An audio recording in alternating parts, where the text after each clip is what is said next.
Hello student, how are you? I hope you will be fine. बच्चों आज start करेंगे exercise 10.3। आते हैं बेटा पहले क्वेश्चन पर। पहला क्वेश्चन कह रहा है draw different pair of circle, how many points does each pair have in common, what is the maximum number of common point. कह रहा बेटा आप ना अलग अलग सर्कल के पेयर्स ड्रॉ करो और देखो कि उनमें कॉमन पॉइंट कितने होते हैं और मैक्सिमम कॉमन पॉइंट्स कितने आते हैं।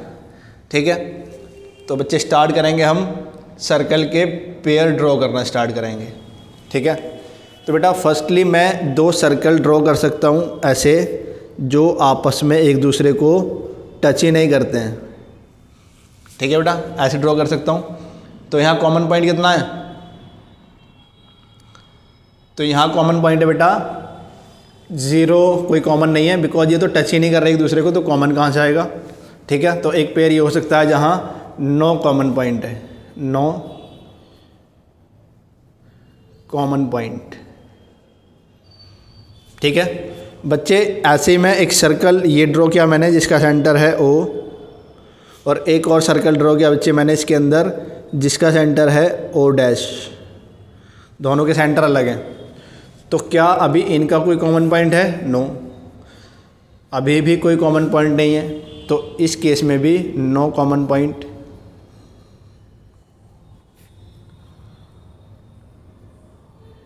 ठीक है बेटा, तो इस केस में भी आपका कोई कॉमन पॉइंट नहीं आएगा। अब बच्चे मैं एक सर्कल ऐसे ड्रॉ कर सकता हूँ, मैंने एक सर्कल ये ड्रॉ किया और एक और सर्कल ड्रॉ किया जो इसे एक पॉइंट पर टच करता है। ठीक है, तो इनमें कॉमन पॉइंट है 1, only 1 common point is there. P point common है दोनों में क्योंकि एक ही पॉइंट पर दोनों टच कर रहे हैं। तो इस केस में क्या होगा बच्चे? 1 कॉमन पॉइंट। तो इस केस में आ जाएगा आपका 1 कॉमन पॉइंट। ठीक है बेटा, फिर आते हैं नेक्स्ट टाइप पे। ऐसे भी हो सकता है बच्चे मैंने एक सर्कल ये ड्रॉ किया और इसी के अंदर मैंने फिर एक और सर्कल ड्रॉ कर लिया, तो ये भी एक ही पॉइंट पर टच कर रहा है, तो इसका भी बच्चे एक ही कॉमन पॉइंट है। सपोज करो ये P पॉइंट पर दोनों टच कर रहे हैं, तो यहाँ भी 1 कॉमन पॉइंट है।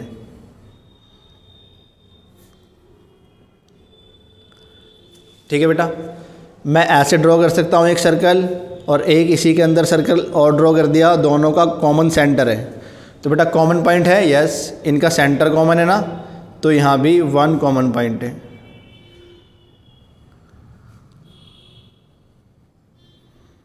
ठीक है बेटा,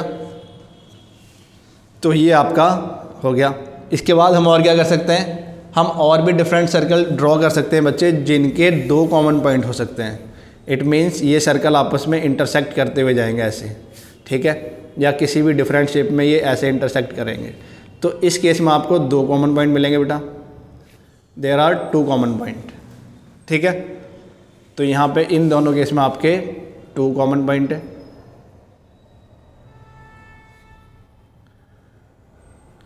और बच्चे एक मैं सर्कल ऐसे ड्रॉ कर सकता हूँ, ये सर्कल ड्रॉ किया और एक और सिमिलर सर्कल मैंने ड्रॉ किया इसी के ऊपर, same centre with same radius. ठीक है, तो यहाँ है इनफाइनाइट कॉमन पॉइंट।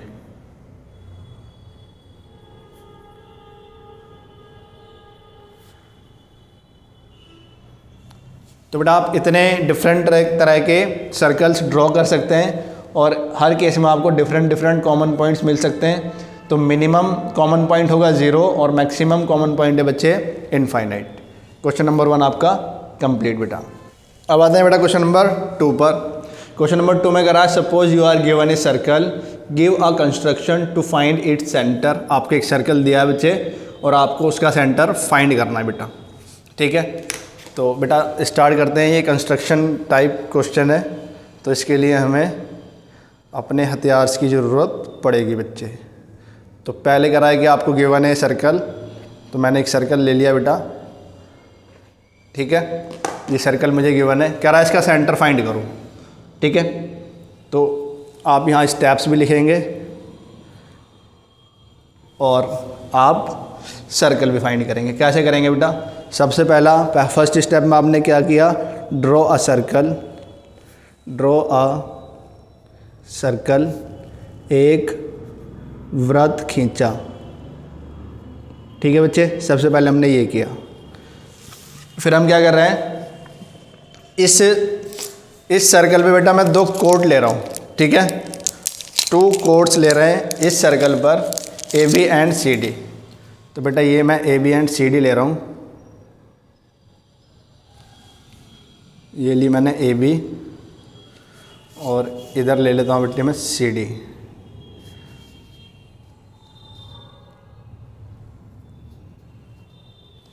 ये आ गई हमारी CD। ये हो गया बच्चे A B C D, ठीक है। तो आप लिखेंगे draw 2 code AB and CD। AB तथा CD 2 जीवाएँ खींची, ठीक है बेटा। फिर क्या किया हमने, अब बच्चे हम क्या करेंगे, परपेंडिकुलर बाइसेक्टर ड्रॉ करेंगे दोनों कोड से। परपेंडिकुलर बाइसेक्टर कैसे ड्रॉ करते हैं बच्चे, जिसका भी परपेंडिकुलर बाइसेक्टर ड्रॉ करना है ना, उस लाइन का आधे से ज़्यादा डिस्टेंस लो और दोनों एंड पॉइंट से 2 आर्क लगाओ ऊपर नीचे, ठीक है।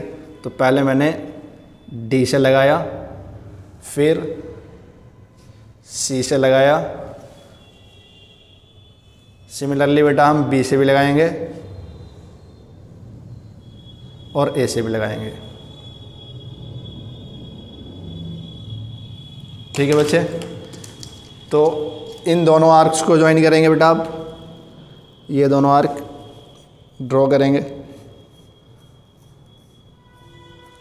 और इन दोनों आर्क्स को भी ज्वाइन करेंगे बच्चे आप।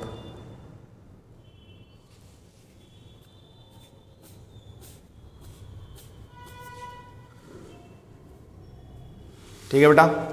अब आप देखेंगे दोनों आर्क कहाँ कहीं कट करेगी और जिस पॉइंट पे कट करेगी वो आपका सेंटर होता है बच्चे, ठीक है। तो थर्ड स्टेप में आप लिखेंगे draw perpendicular bisector of AB and CD, ठीक है बच्चे, which cuts each other at point O and O is center of circle, ठीक है बेटा। हिंदी में लिखेंगे आप AB और CD के लंब समद्विभाजक खींचे जो एक दूसरे को O बिंदु पर काटते हैं और O बिंदु वृत्त का केंद्र है, ठीक है बेटा। तो यही आपसे क्वेश्चन में करने के लिए बोला था और हमने बेटा अपने इस सर्कल का सेंटर फाइंड कर लिया। क्वेश्चन नंबर 2 आपका कंप्लीट बच्चे। अब आते हैं बच्चे क्वेश्चन नंबर 3 पर। क्वेश्चन नंबर 3 में बोला है कि आपको 2 सर्कल दिए हैं, if 2 circle intersect at 2 points. 2 circle है बेटा, 2 सर्कल बना लेते हैं और ये 2 पॉइंट्स पर इंटरसेक्ट करते हैं बेटा। एक आपको यहाँ इंटरसेक्ट कर रहा है, एक यहाँ इंटरसेक्ट कर रहा है, ठीक है। ये इनके सेंटर्स हैं, इसे हम O बोल देते हैं और इसे O डैश बोल देते हैं, ठीक है। इन दोनों सेंटर्स को मैं ज्वाइन कर रहा हूँ बच्चे अभी और इन दोनों पॉइंट्स को भी ज्वाइन कर देता हूँ। ये मेरा PQ हो गया और इस पॉइंट को हम R कह देते हैं अभी, ठीक है बच्चे। तो कह रहा है ये कि 2 circle intersect at 2 points. 2 circle हैं P और Q पर इंटरसेक्ट कर रहे हैं। Prove that their centre lie on the perpendicular bisector of the common कोड। कह रहा है कि ये प्रूव करो कि इनका जो सेंटर है दोनों सर्कल का वो इनके परपेंडिकुलर बाइसेक्टर पर लाई करता है। ठीक है, चलो बेटा स्टार्ट करते हैं। तो पहले लिखेंगे गिवन, दिया है, क्या दिया बच्चे हमें दिया है 2 सर्कल, 2 सर्कल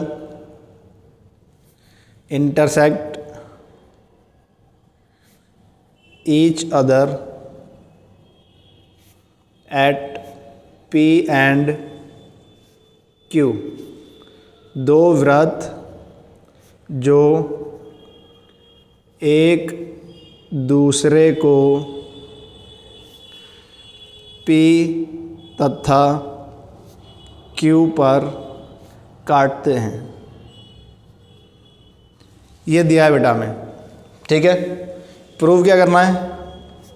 टू प्रूव, सिद्ध करना है। देखते हैं बच्चे कि क्या प्रूव करना है हमें। बेटा हमें प्रूव करना है कि O dash is perpendicular bisector of P Q. O dash is perpendicular bisector of P Q. Hindi में लिखेंगे ओ डैश पी क्यू का लंब समद्विभाजक है। ठीक है बेटा, चलो स्टार्ट करते हैं प्रूफ। तो बेटा पहले हम स्टार्ट करेंगे ट्रायंगल पी ओ डैश, हम लिखेंगे in triangle P O dash and, अच्छा पहले बच्चे ने मिला लेते हैं, आपको ट्रायंगल समझ आएगा। तो ये सब मैं ज्वाइन कर देता हूँ। ठीक है, तो पी ओ डैश ये ऊपर वाला and triangle Q O dash, इन दोनों ट्रायंगल्स में लिया बेटा मैंने। तो आप देखो O P equal to O Q, ये रेडियस है बच्चे, तो दोनों इक्वल होंगी। ये इस वाले सर्कल की रेडियस है ये दोनों, तो ये दोनों भी इक्वल होंगी। O dash P is equal to O dash Q, क्यों इक्वल है? रेडाई। ठीक है, दोनों रेडियस हैं बच्चे, त्रिज्या है। अब ये दोनों बराबर हैं। ओ डैश कॉमन है बेटा, O dash is equal to O dash common. अब बेटा ये कॉमन है तो आपके ट्रायंगल कैसे हो गए? Triangle P O dash is congruent to triangle Q O dash, दोनों कॉन्ग्रुएंट हुए। बेटा कॉन्ग्रुएंट हुए तो इनके कोरेस्पॉन्डिंग पार्ट क्या होंगे? इक्वल होंगे। तो आप बोलेंगे angle P O dash is equal to angle Q O dash, CP/CT। ठीक है बेटा, चलो ये हो गया। अब आते हैं बेटा in triangle POR and triangle QOR। बेटा POR ये छोटे वाला ट्रायंगल, ये और ये वाला ट्रायंगल, इन दोनों ट्रायंगल्स में आ गए हम। आप देखेंगे OP is equal to OQ, radius है। आप देखेंगे OR is equal to OR, common है, ये आपकी रेडियस हैं दोनों, और ये कॉमन है बच्चे। और आप देखेंगे बेटा angle PO dash is equal to QO dash, just proved. अभी तो प्रूव किया हमने ये यहाँ से। ठीक है, तो ये दोनों भी इक्वल हैं। इट मीन्स ये ट्रायंगल भी कैसे हैं? ट्रायंगल POR कॉन्ग्रुएंट है ट्रायंगल QOR के। अब बच्चे कॉन्ग्रुएंट हैं तो इसका मतलब ये हुआ कि आपका angle PRO is equal to angle QRO, CP/CT। ठीक है, ये जब ये दोनों ट्रायंगल कॉन्ग्रुएंट हैं तो ये वाला एंगल और ये वाला एंगल बराबर होंगे बेटा। चलो अब एंगल बराबर है तो आप देख रहे हैं बेटा कि angle PRO plus angle QRO is equal to 180 degree, linear pair है। ठीक है बेटा, अब PRO तो QRO के बराबर है, तो मैं यहाँ रिप्लेस कर देता हूँ इसे एंगल QRO से, क्योंकि दोनों इक्वल हैं। ठीक है। तो मैंने पी आर ओ को क्यू आर ओ से रिप्लेस कर दिया। अब क्यू आर ओ हो गया angle 2QRO, it will be 180 degree. Angle QRO is equal to 180 divide by 2, angle QRO is equal to 90 degree. ठीक है बच्चे। ऑल्सो जब है आपका एंगल QRO 90 है और एंगल QRO बेटा एंगल PRO के बराबर है, इट मीन्स एंगल PRO भी कितना है, 90 डिग्री है। बच्चे जब ये दोनों एंगल 90 डिग्री हैं तो ये ओ डैश इस लाइन पर परपेंडिकुलर हुआ। ठीक है, तो आप कहेंगे O dash is perpendicular on PQ, hence proved. तो बेटा क्वेश्चन नंबर 3 भी आपका कंप्लीट बच्चे। और बच्चे आपकी एक्सरसाइज भी complete. Thank you so much.